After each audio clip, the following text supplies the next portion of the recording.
আরে যা শয়তান। দিদি, এই দিদি, আমার ছোট ভাই আসতেছে। ও যদি তোমার সাথে আমাকে দেখে আমাকে মেরেই ফেলবে। তুমি এক কাজ করো, লুকিয়ে পড়ো। কিন্তু কোথায় লুকাবো?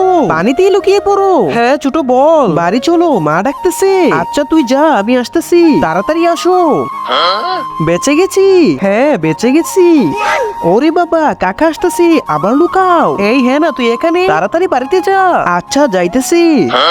আবার বেঁচে গেলাম। বাবা আসতেছে, তোমাকে আবার লুকাতে হবে। বেটি, আমি এখনই যাইতেছি, জলদি চলো, বড় মেহমান আসছে, অনেকগুলা খাবারও আনছে। তুমি যাও, আমি আসতেছি। যদি এখনই না যাও তাহলে কিন্তু তোর মা মারবে। আচ্ছা আসতেছি। আপনারা যারা মহান আল্লাহ ও পবিত্র মদিনাকে ভালোবাসেন তারাই ভিডিওটি লাইক করে সাবস্ক্রাইব করে যাবেন আর কমেন্টে আল্লাহর নামটি লিখে যাবেন। অবি, অবি, উঠো, কথা বলো। আমি আর কথা বলতে পারবো না, কারণ এখনই আমাকে যমরাজ নিয়ে যাবে।